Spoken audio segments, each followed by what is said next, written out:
આપણે બધા જાણીએ છીએ કે બૌદ્ધ ધર્મની જેમ જ જૈન ધર્મ પણ ભારતીય સમાજમાં કેટલો ઊંડો વણાયેલો છે.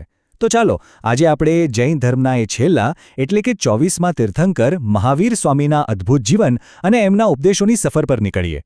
પણ અહીં એક મોટો સવાલ ઊભો થાય છે, ખરું ને, કે ભાઈ એક રાજકુમાર જેની પાસે દુનિયાની તમામ સુખ સુવિધાઓ હોય, એ શા માટે બધું છોડીને રાજમહેરનો વૈભવ ત્યજીને એક કઠોર તપસ્વી જીવન અપનાવે?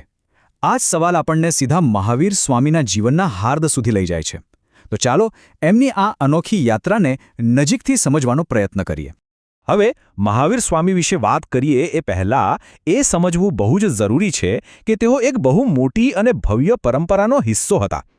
જૈન ધર્મમાં તીર્થંકર શબ્દનો અર્થ થાય છે માર્ગ બતાવનાર, મતલબ કે એવા મહાપુરુષ જે આપણને આ સંસારરૂપી ભવસાગરને પાર કરવાનો રસ્તો દેખાડે.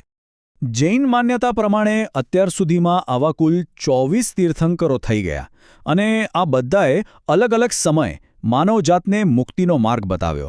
અને આપણા મહાવીર સ્વામી એ આ જ ભવ્ય પરંપરાના છેલ્લા એટલે કે 24મા તીર્થંકર હતા.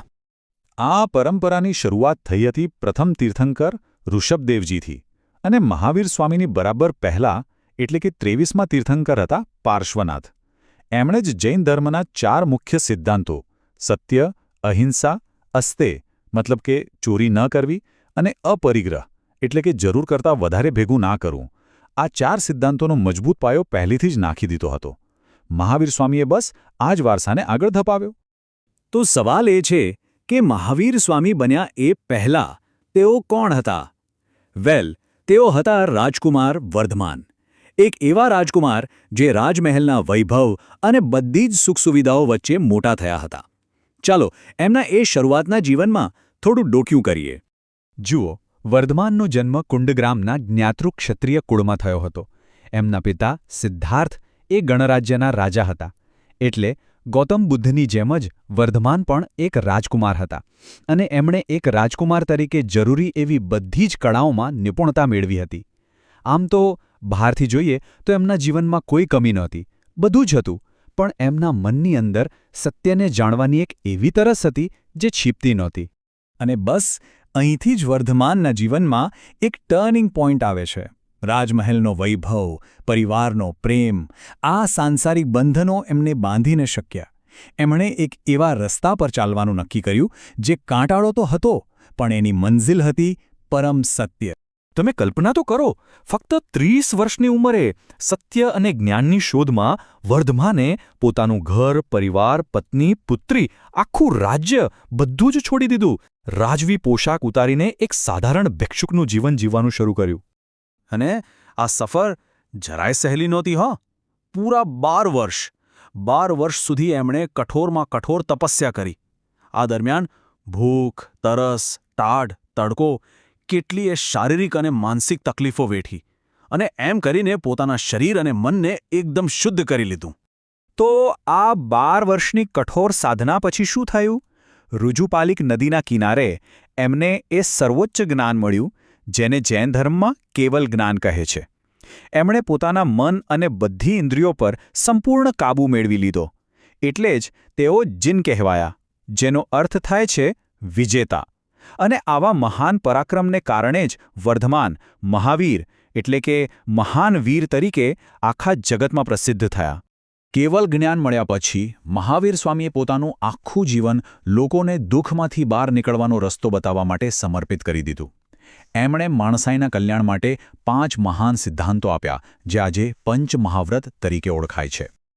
આ 5 વ્રતો જ એમના ઉપદેશનો મૂળ સાર છે. ચાલો ફટાફટ જોઈ લઈએ.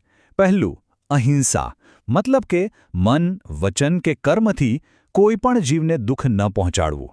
બીજું, સત્ય, એટલે કે હંમેશા સાચું જ બોલવું. ત્રીજું છે અસ્તેય, જે આપણો નથી એને લેવાની વાત તો દૂર, એનો વિચાર પણ ન કરવો. ચોથું, અપરિગ્રહ, એટલે કે જરૂરિયાતથી વધારે વસ્તુઓ ભેગી ન કરવી. અને પાંચમું, બ્રહ્મચર્ય, એટલે કે પોતાની ઇન્દ્રિયો પર પૂરેપૂરો સંયમ રાખવો. એમના ઉપદેશને ત્રિરત્નના સિદ્ધાંત તરીકે પણ ઓળખવામાં આવે છે. ત્રિરત્ન એટલે 3 કિંમતી રત્નો. કયા કયા? સમ્યક દર્શન એટલે કે સાચી શ્રદ્ધા, સમ્યક જ્ઞાન એટલે કે સાચું જ્ઞાન અને સમ્યક આચરણ એટલે કે સાચું વર્તન. જૈન ધર્મનું માનવું છે કે જ્યારે આ ત્રણેય વસ્તુઓ જીવનમાં ભેગી થાય ત્યારે જ મોક્ષનો દરવાજો ખુલે છે. પણ એક વાત યાદ રાખવા જેવી છે. મહાવીર સ્વામી ફક્ત એક આધ્યાત્મિક ગુરુ જ નહોતા. તેઓ એક બહુ મોટા સમાજ સુધારક, એક રિવોલ્યુશનરી હતા. એ જમાનામાં સમાજમાં જે ખોટી માન્યતાઓ અને કુરિવાજો ઘર કરી ગયા હતા એના પર એમણે સીધો જ પ્રહાર કર્યો. એમણે જે સુધારા કર્યા એ ખરેખર ક્રાંતિકારી હતા. જેમ કે એમણે મોટા મોટા વૈદિક યજ્ઞો અને એમાં થતી પશુબલિનો સખત વિરોધ કર્યો.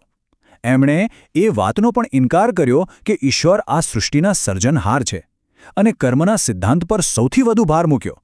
અને હા, એમનું સૌથી મોટું અને ક્રાંતિકારી પગલું તો એ હતું કે એમણે સ્ત્રીઓને પણ પુરુષોની બરાબરીનો દરજ્જો આપ્યો અને કહ્યું કે સ્ત્રીઓ પણ મોક્ષ મેળવી શકે છે. અહીં એક બહુ જ રસપ્રદ વાત એ છે કે મહાવીર સ્વામી અને એમના જ સમયના ગૌતમ બુદ્ધ બંને લોકો સુધી પોતાની વાત પહોંચાડવા માટે એક જ જેવી રીત અપનાવી હતી. બંનેએ પંડિતોની ભાષા સંસ્કૃતને બદલે સામાન્ય લોકોની ભાષામાં ઉપદેશ આપ્યો, જે અતિ પ્રાકૃત અને અર્ધમાગધી. આનું કારણ શું? જેથી એક સામાન્ય માણસ પણ એમની ઊંડી વાતો સમજી શકે અને પોતાના જીવનમાં ઉતારી શકે. અને જો એમના સમગ્ર ઉપદેશને એક વાક્યમાં કહેવો હોય તો એ આ છે. એમનો સૌથી મુખ્ય સંદેશ હતો અહિંસાનો. એ માનતા હતા કે એક નાનકડી કીડીથી લઈને મોટામાં મોટા હાથી સુધી આ પૃથ્વી પરના દરેક જીવને જીવવાનો હક છે અને એ બધા જ જીવોની રક્ષા કરવી એ જ માણસનું સાચું કર્તવ્ય છે. લગભગ 30 વર્ષ સુધી પોતાનો ઉપદેશ લોકોમાં ફેલાવ્યા પછી 72 વર્ષની ઉંમરે પાવાપુરીમાં તેઓ નિર્વાણ પામ્યા. ભલે આજે એમનો દેહ આપણી વચ્ચે નથી, પણ એમના વિચારો, એમના સિદ્ધાંતો આજે પણ લાખો કરોડો લોકોને સાચો અને શાંતિનો માર્ગ બતાવી રહ્યા છે.